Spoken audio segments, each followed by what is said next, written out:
আমার স্নেহের দ্বাদশ শ্রেণীর ছাত্রছাত্রীরা, তোমাদেরকে আন্তরিক প্রীতি শুভেচ্ছা জানিয়ে আমি আবারও শুরু করলাম। এবং আগে আমরা দুটো ভিডিও রেডি করেছি।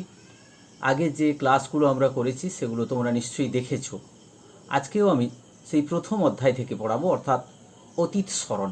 অতীত স্মরণ থেকে আমরা আগে যেমনভাবে একটা ছক করেছিলাম, দেখো নিশ্চয়ই তোমাদের মনে আছে, সেই ছকটাই আমি আবার দিচ্ছি। দেখো যে ছকটাতে পরপর জিনিসগুলো চলে এসেছে, উপ একক এবং তার আবার একক, এইগুলো প্রত্যেকটা ক্ষেত্রে তিনটে একক ছিল, তার কতগুলো উপ একক ছিল, সেগুলোই আমরা সেই ছকটাই আবার দিয়েছি। এবং আজকে এই ছকের ভেতর থেকে আমরা 3 নম্বর এককের যে উপ একক রয়েছে সেখানেই আমরা আলোচনা করব। এবং সেটার ক্ষেত্রে আমরা যেটা আলোচনা করব সেটা হচ্ছে অতীত সংগঠিত করার প্রতিষ্ঠান হিসাবে জাদুঘরের বিকাশ ও প্রকারভেদ। অর্থাৎ আমরা জাদুঘর থেকেই আজকে আমাদের ক্লাস করব। তো জাদুঘর থেকে আমরা কোন অংশটা আজকে পড়াবো একটু দেখে নিই। জাদুঘর থেকে আমার আজকের যেটা আলোচ্য বিষয় সেটা হচ্ছে জাদুঘরের উদ্দেশ্য ও কার্যাবলী এবং অতীত সংগঠনে জাদুঘরের ভূমিকা। এই অংশটা আজকে আমি পড়াবো। তো এই অংশের ক্ষেত্রে আমরা প্রথমে জাদুঘরের উদ্দেশ্য ও কার্যাবলী। তো জাদুঘরের উদ্দেশ্য ও কার্যাবলী পড়াতে গেলে প্রথমে আমাকে জাদুঘর সম্পর্কে একটু বলতে হবে। তো জাদুঘর সম্পর্কে আমি একটু প্রথমে বলি, তারপরে তার কার্যাবলী এবং অন্যান্য বিষয় সম্পর্কে আমরা আলোচনা করব। জাদুঘরের সংজ্ঞা সম্পর্কে আমরা আলোচনা করব। প্রথমে রবীন্দ্রনাথকে দিয়ে শুরু করি। রবীন্দ্রনাথের একটি কবিতা থেকেই দুটো লাইন বলি, তারপরেই আমরা শুরু করব। কথা কও অনাদি অনির, অনন্ত রাতে বিস্তৃত যত নীরব কাহিনী, স্তম্ভিত হয়ে বও, ভাষা দাও তারে হেমনি অতীত, কথা কও। রবীন্দ্রনাথের এই কবিতার সূত্র ধরেই বলি, সময় সবসময় এগিয়ে চলে। সুদূর অতীত সময়কে আমরা কখনো দেখতে বা ফিরে পেতে পারি না, কারণ সময়ের গতি হচ্ছে অনাবিল। আর এই সেই অনাবিল সময়কে কোনো একজন পাঠক যখন জন্মগ্রহণ করেননি বা তার কাছে সেই সময়ের কোনো চিত্র ধরে তোলার বিষয়টা অত্যন্ত কঠিন কাজ, খুবই কঠিন কাজ বা অসম্ভবও বলা যেতে পারে। কারণ যে যুগ যখন কোনো মানুষ জন্মায়নি তার জন্মের আগের ঘটনাটা তার কাছে উপস্থাপন করা। তবে ইতিহাস কিন্তু এটা পারে। ইতিহাস মানব সমাজের সেই হারিয়ে যাওয়ার অতীতকে প্রাণবন্ত করে তোলে। অতীতকালের বিভিন্ন ঐতিহাসিক উপাদানগুলি সংরক্ষণে যদি থাকে তাহলে সেগুলি আমরা বর্তমান সময়েও দেখতে পাই। সেই সব উপাদান থেকে আমরা অতীতের কিছু কিছু ছবি আমাদের মনে ফুটিয়ে তুলতে পারি। অতীতের আলোয় আমাদের বর্তমানকে সুন্দর করে গড়ে তুলতে পারি। আর এই কাজ সাফল্যের সঙ্গে যে সম্পন্ন করে থাকে সে হলো জাদুঘর বা মিউজিয়াম। এবারে আমরা জাদুঘরের সংজ্ঞা নিয়ে আলোচনা করব। জাদুঘরের সংজ্ঞা প্রথমে জানার দরকার আছে। বেশ কিছু সংজ্ঞা রয়েছে জাদুঘর সম্পর্কে, বিভিন্ন ব্যক্তি বিশেষের দেওয়া কিছু সংজ্ঞা রয়েছে। দেখো, প্রথম এসছে জ্ঞানেন্দ্রমোহন দাস প্রদত্ত সংজ্ঞা। জ্ঞানেন্দ্রমোহন দাস বিশিষ্ট পণ্ডিত এবং ভাষাতত্ত্ববিদ, যিনি জাদুঘর শব্দটির সঙ্গে আরবি একটি শব্দের তুলনা করেছেন, যে শব্দটি হচ্ছে আজায়ব খানা। এই আজায়ব খানা শব্দটির তুলনা করে তিনি বলেছেন যে বাংলায় জাদুঘর শব্দটির অর্থ হলো যে গৃহে অদ্ভুত অদ্ভুত পদার্থ সমূহের সংগ্রহ আছে এবং যা দেখে মন্ত্রমুগ্ধ হতে হয় তাকেই বলা হয় জাদুঘর। তাহলে জ্ঞানেন্দ্রমোহন দাসের সংজ্ঞা আমরা বললাম। নেক্সট যে সংজ্ঞাটা আমরা আলোচনা করব সেই সংজ্ঞাটা হচ্ছে আকাদেমি বিদ্যার্থী বাংলা অভিধান প্রদত্ত সংজ্ঞা। পশ্চিমবঙ্গের বাংলা একাডেমি, যেটা আকাদেমি বিদ্যার্থী বাংলা অভিধান প্রকাশ করে, সেখানে একটা সংজ্ঞা দেওয়া হয়েছে। জাদুঘর সম্পর্কে কিছু কথা বলা হয়েছে যেখানে প্রাচীন জিনিসকে সংরক্ষিত করে রাখা হয়, প্রাচীনকালের বিভিন্ন বস্তুকে সংরক্ষিত করে রাখা হয়, সেটাই হচ্ছে জাদুঘর। খুব ছোট্ট একটা সংজ্ঞা। নেক্সট পরবর্তী সংজ্ঞায় আমরা চলে যাই। International council of museum, ICOM, এর একটা প্রদত্ত ধারণা রয়েছে, এর একটা ধারণা রয়েছে জাদুঘর সম্পর্কে। এই সংস্থা জাদুঘর বলতে এমন একটি প্রতিষ্ঠানের কথা বলেছেন, এমন একটা প্রতিষ্ঠানকে বুঝিয়েছেন যেটা অলাভজনক, স্থায়ী সেবামূলক, শিক্ষা এবং জ্ঞান চর্চার প্রতিষ্ঠান, যেখানে স্পর্শযোগ্য ও অস্পর্শযোগ্য বস্তুকে সংরক্ষণ, অর্থাৎ স্পর্শযোগ্য মানে যেটাকে ছুঁয়ে দেখা যায়, আর অস্পর্শযোগ্য মানে যাকে ছোঁয়া যায় না, সেই বস্তুকে সংরক্ষণ এবং প্রদর্শন করার জন্য রাখা হয় এবং গবেষণার কাজ করতে সাহায্য করা হয়। সেটাই হচ্ছে জাদুঘর। তাহলে আমরা জাদুঘর সম্পর্কে তিনটে সংজ্ঞা এখানে বললাম। জ্ঞানেন্দ্র মোহন দাসের একটা সংজ্ঞা, একাডেমি বিদ্যার্থী বাংলা অভিধানের একটা সংজ্ঞা, আর একটা ইন্টারন্যাশনাল কাউন্সিল অফ মিউজিয়ামের সংজ্ঞা। তিনটে সংজ্ঞা আমরা বললাম। এরপরে আমরা সাধারণ সংজ্ঞায় চলে যাব, অর্থাৎ জাদুঘরের সাধারণ সংজ্ঞা কি, জাদুঘর বলতে সাধারণভাবে আমরা কি বুঝি সেটাই আমরা এরপরে সংজ্ঞায় বলছি। দেখো, জাদুঘর সম্পর্কে আমরা যে সমস্ত ব্যক্তিদের কথা বললাম সেখান থেকে মোটামুটি একটা ধারণা তৈরি হয়েছে।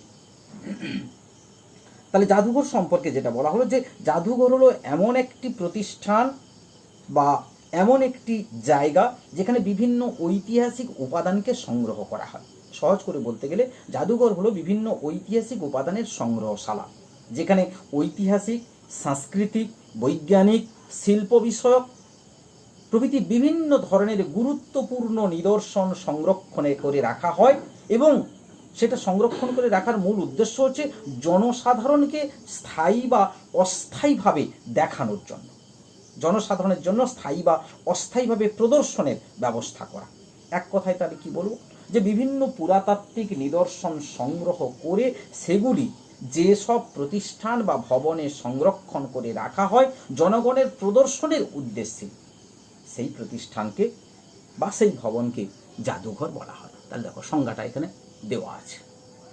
এই সংজ্ঞাটা আমি বলেছি যে সাধারণভাবে বলা যায় জাদুঘর হলো বিভিন্ন ঐতিহাসিক উপাদানের সংগ্রহশালা, যেখানে ঐতিহাসিক, সাংস্কৃতিক, বৈজ্ঞানিক, শিল্প বিষয়ক এরকম নানান ধরনের গুরুত্বপূর্ণ জিনিস সংরক্ষণ করা হয় আর মানুষকে প্রদর্শনের ব্যবস্থা করা হয়, তাকেই বলা হচ্ছে জাদুঘর। তাহলে জাদুঘরের সংজ্ঞা হয়ে গেল।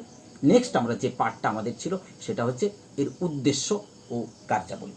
আমরা এর উদ্দেশ্য ও কার্যাবলী বলবো জাদু, কারণ পৃথিবীর বিভিন্ন প্রান্তে অবস্থিত বিভিন্ন জাদুঘরের উদ্দেশ্য বিভিন্ন ধরনের হতে পারে, কিন্তু বেসিক্যালি জাদুঘরের নির্দিষ্ট কিছু উদ্দেশ্য এবং কার্যাবলী আছে। সার্বিকভাবে এটা বলা যেতে পারে। আমরা যদি বলি এর কি কি উদ্দেশ্য আছে, আমরা 1, 2, 3, 4 করে আলোচনা করব। দেখো, প্রথম উদ্দেশ্য হিসেবে আমরা বলতে পারি যে সংগ্রহ করা, অর্থাৎ জাদুঘরের প্রাথমিক উদ্দেশ্য বা কাজ হলো দেশ বিদেশের বিভিন্ন প্রান্তে ছড়িয়ে ছিটিয়ে থাকা যে সমস্ত দুর্লভ ঐতিহাসিক নিদর্শন সেগুলোকে খুঁজে বের করা এবং সেগুলোকে সংগ্রহ করা, হারিয়ে যাওয়া ঐতিহাসিক নিদর্শনগুলিকে সংগ্রহ করা, মানুষের কাছে গ্রহণযোগ্য করার জন্য, মানুষের কাছে দর্শনযোগ্য করার জন্য ইতিহাস রচনার দরজাকে খুলে দেওয়ার ক্ষেত্রে এই সংগ্রহ কিন্তু অত্যন্ত গুরুত্বপূর্ণ ভূমিকা পালন করে। এটা হচ্ছে এর প্রথম উদ্দেশ্য ও কাজের মধ্যে পড়ছে। দ্বিতীয় উদ্দেশ্য সংরক্ষণ করা। তাহলে সংগ্রহ করাটা বললাম, এবারে সংরক্ষণ করা অর্থাৎ যে সমস্ত ঐতিহাসিক উপাদানগুলোকে সংগ্রহ করা হলো সেগুলোকে সংরক্ষিত করা। জাদুঘরের বিভিন্ন জিনিসপত্রের মধ্যে উল্লেখযোগ্য যে জিনিসপত্রগুলো থাকে, যেমন প্রাচীন মুদ্রা, লিপি, বিভিন্ন ধরনের শিল্পকর্ম, ভাস্কর্য, মূর্তি, চিত্রকলা বা দুষ্প্রাপ্য পুরাতাত্ত্বিক বস্তু, কিছু বিজ্ঞান বিষয়ক বস্তু, মানুষের পরিধেয় বস্ত্র, বিভিন্ন যুগের অলংকার বা ব্যবহৃত, প্রাচীনকালে ব্যবহৃত বা প্রচলিত বিভিন্ন ধরনের উপকরণ, সেই সময়কার হয়তো কোনো তালিকা পাওয়া গেল, কোনো মাটির পাত্র পাওয়া গেল, এইগুলো দিনের পর দিন বিভিন্ন ঐতিহাসিক কাজে সাহায্যের জন্য, সময়কে নিরূপণ করার জন্য, সেই যুগের বৈশিষ্ট্যকে নিরূপণ করার জন্য এগুলোকে সংগ্রহ করা হয়। কারণ এই জিনিসগুলোই কিন্তু ইতিহাসের উপাদান হিসাবে কার্যকরী হয় বা ইতিহাসকে সংরক্ষিত করার ক্ষেত্রে, ইতিহাসকে গবেষণা করার ক্ষেত্রে, ইতিহাসকে জানার ক্ষেত্রে এগুলো কিন্তু অত্যন্ত গুরুত্বপূর্ণ ভূমিকা গ্রহণ করে। সুতরাং জাদুঘরের এটা একটা উদ্দেশ্য, অন্যতম উদ্দেশ্য। তৃতীয় উদ্দেশ্যকে প্রতিকৃতি তৈরি, অর্থাৎ জাদুঘরের একটা কাজ হলো জনগণের প্রদর্শনের উদ্দেশ্যে বিভিন্ন প্রাচীন ও ঐতিহাসিক নিদর্শনের মডেল তৈরি করা। এই মডেলগুলো মূলত দুটো উদ্দেশ্যে তৈরি করা হয়। যেমন যে ঐতিহাসিক নিদর্শন জাদুঘরটির সংগ্রহে নেই সেই নিদর্শন সম্পর্কে দর্শকদের কাছে একটা সাধারণ ধারণা দেওয়া। তার জন্য মডেল তৈরি করা হয়, যে জিনিসটা নেই কিন্তু তার একটা রেপ্লিকা বা একটা মডেল রয়েছে। আবার দ্বিতীয়টা হচ্ছে জাদুঘরে এমন কিছু অতি মূল্যবান বা দুষ্প্রাপ্য জিনিস থাকতে পারে যে নিরাপত্তাজনিত কারণে সেই জিনিসগুলো মানুষকে দেখানো যাবে না, দর্শকদের কাছে প্রদর্শন করা সম্ভব নয়। সুতরাং সেই নিদর্শনগুলির প্রতিকৃতি বা মডেল তৈরি করে দর্শকদের কৌতূহল মেটানোর জন্য রাখা হয়। অর্থাৎ জিনিসটা, আসল জিনিসটাকে দেখানো যায় না, যাবে না, নিরাপত্তাজনিত কারণ আছে, সেই কারণে তার একটা রেপ্লিকা বা তার একটা মডেল তৈরি করে মানুষকে দেখানো হচ্ছে, প্রতিকৃতি। তৃতীয় ক্ষেত্রে। চতুর্থ উদ্দেশ্য হচ্ছে প্রদর্শন, অর্থাৎ বিবর্তনের ধারায় মানব সমাজ বা সভ্যতার যে অগ্রগতি ঘটেছে তার বিভিন্ন প্রমাণ, স্মৃতিচিহ্ন জাদুঘরের উপাদানগুলিতে পাওয়া যায়। জাদুঘর যেসব দুর্লভ ঐতিহাসিক বস্তু সামগ্রী সাধারণ দর্শক, পাঠক, গবেষক এদের মানুষের প্রদর্শনের উদ্দেশ্যে উন্মুক্ত করে দেয়। মূল উদ্দেশ্যটা হচ্ছে মানুষকে দেখানো। জাদুঘরে সংরক্ষিত সামগ্রীগুলি জনসাধারণকে প্রদর্শনের উদ্দেশ্যে প্রদর্শনযোগ্য কোনো আধার বা ডিসপ্লে কেস যেটাকে বলা হয় সেখানে সাজিয়ে রাখা হয়, সেখানে তা স্থায়ী বা অস্থায়ীভাবে জনসাধারণের প্রদর্শনের সুযোগ থাকে। সুতরাং একটা মূল উদ্দেশ্য হচ্ছে প্রদর্শন করা, জনসাধারণকে দেখানো। নেক্সট উদ্দেশ্য হচ্ছে জনসচেতনতা, অর্থাৎ ঐতিহাসিক নিদর্শনগুলির মাধ্যমে জনগণের মধ্যে সচেতনতা বৃদ্ধি করা, এটা জাদুঘরের অন্যতম উদ্দেশ্য এবং কাজ। উদাহরণ হিসেবে আমরা বলতে পারি যে বাংলাদেশের মুক্তিযুদ্ধের যে জাদুঘর, দেশের সাধারণ মানুষের মধ্যে মুক্তিযুদ্ধের চেতনা বৃদ্ধি করা এবং স্বাধীনতা উৎসব, বিজয় উৎসব, গণ অভ্যুত্থান দিবস, বিশ্ব মানবাধিকার দিবস, হিরোশিমা দিবস, চিত্র প্রদর্শনী, বই মেলা, এই অনুষ্ঠানগুলোর মূল উদ্দেশ্য কি? এই মূল উদ্দেশ্য হচ্ছে জনগণকে সচেতন করা, সেই সময় সম্পর্কে, সেই বিষয় সম্পর্কে মানুষের আগ্রহকে, মানুষের উৎসাহকে আরও অনুকূল করা, আরও মানুষকে উৎসাহিত করা, মানুষকে জাদুঘরমুখী করা। নেক্সট 6 নম্বর পয়েন্ট হচ্ছে গবেষণার কাজ। নিঃসন্দেহে এটা তোমরা সবাই বুঝতে পারছো যে জাদুঘরের একটা অন্যতম উপাদান হলো বা জাদুঘরের একটা অন্যতম কাজ হলো গবেষণার কাজে সংগ্রহ করা। কারণ এখানে যে সমস্ত জিনিসপত্রগুলো সংগ্রহ করা হয় সেগুলো হচ্ছে অতীত ইতিহাসের বিভিন্ন বিষয়, সমকালীন সময়ের বিভিন্ন বিষয়, আমরা বলেছি লিপি, মুদ্রা, মানুষের ব্যবহার্য দ্রব্যাদি, বিভিন্ন ধরনের তৈজসপত্র, সেই বিভিন্ন যুগে। তো এগুলোর তো মূল কাজ হচ্ছে ঐতিহাসিকদেরকে গবেষণায় সাহায্য করা। বিভিন্ন পণ্ডিত, গবেষক, সাধারণ পাঠক, এমনকি নিরক্ষর ব্যক্তিরাও কোনো স্থান থেকে ঐতিহাসিক নিদর্শন পেতে পারে। তো সেই নিদর্শনটা কিন্তু গবেষণার কাজে লাগবে। সুতরাং সেটাকে যদি জাদুঘরে সংরক্ষিত করা হয়, সেটাকে যদি জাদুঘরে নিয়ে আসা হয়, তাহলে মানুষ খুব সহজেই, গবেষকরা খুব সহজেই, পণ্ডিতেরা খুব সহজেই সেটা দিয়ে ইতিহাস তৈরি করতে পারবে। নেক্সট, পরবর্তী উদ্দেশ্য কার্যাবলীর মধ্যে আমরা যাব, যেটা হচ্ছে প্রকাশনা। অর্থাৎ জাদুঘরের একটি প্রধান কাজ হচ্ছে বিভিন্ন বিষয়ে প্রকাশনার ব্যবস্থা করা। যেমন জাদুঘরে সংরক্ষিত বিভিন্ন ঐতিহাসিক নিদর্শন সম্পর্কে গবেষণালব্ধ তথ্য, সাম্প্রতিককালে আলোচিত কোনো ঐতিহাসিক বিষয়, কোনো সাধারণ ঐতিহাসিক পত্রিকা, এই বিষয়গুলি প্রকাশনার ব্যবস্থা করা যেতে পারে, যেটা কিন্তু জাদুঘরের দ্বারাই কিন্তু সম্ভব। সুতরাং এটাও একটা উদ্দেশ্য। পরবর্তী উদ্দেশ্য হিসেবে আমরা একটু দ্রুত বলছি, পরবর্তী উদ্দেশ্য হিসেবে আমরা বলবো জ্ঞানের প্রসার ঘটানো।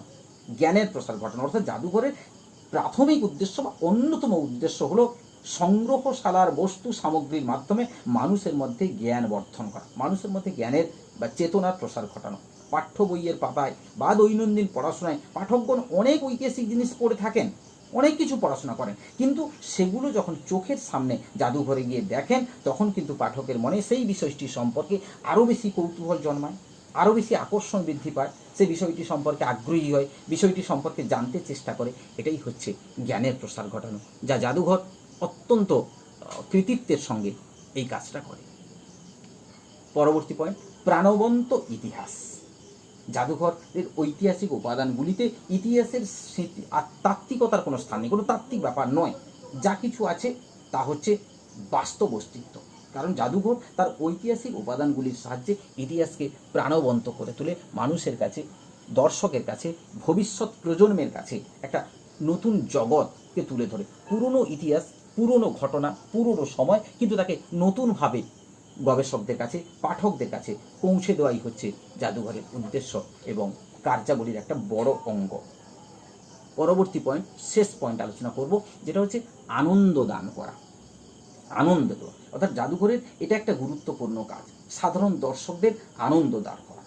দর্শকরা সর্বদা গবেষকদের দৃষ্টি নিয়ে জাদুঘরে আসবে, এমন তো কোনো ভাবনার কারণ নেই যে সবাই গবেষক হবেন, সবাই গবেষণার জন্য এখানে আসবেন, এমন কোনো কারণ নেই।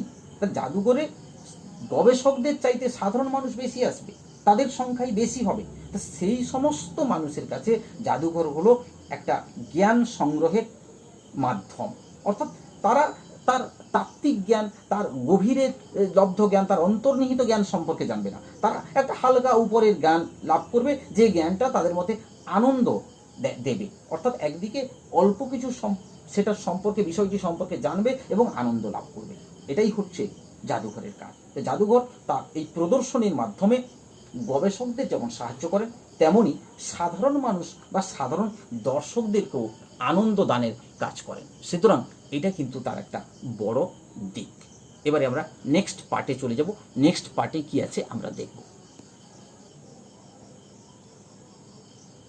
হ্যাঁ, নেক্সট পার্ট হলো অতীতের সংগঠক রূপে জাদুঘরের ভূমিকা।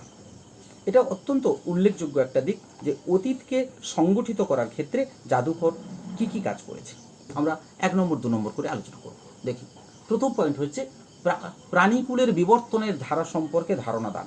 অর্থাৎ মিউজিয়াম বা জাদুঘরের সংরক্ষিত যে সমস্ত প্রত্নতাত্ত্বিক নিদর্শন রয়েছে, যেমন মানুষের কঙ্কাল, মানুষের মাথার খুলি, দেহাবশেষ বা ডাইনোসর, এই ধরনের বিভিন্ন প্রাগৈতিহাসিক যে প্রাণীগুলো রয়েছে, তাদের হাড়, তাদের দেহ কাঠামো, সেগুলোর মাধ্যমে প্রাণীকুলের যে বিবর্তনের ধারা, প্রাণীকুল কীভাবে বিবর্তিত হয়ে পরবর্তী প্রজন্মে, পরবর্তী দিনে আবির্ভূত হয়েছে, সেটা সম্পর্কে আমরা জানতে পারি।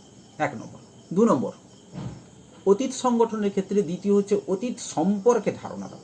অর্থাৎ জাদুঘরে বিভিন্ন সময়ের বহু সামগ্রী সংরক্ষিত করা হয়।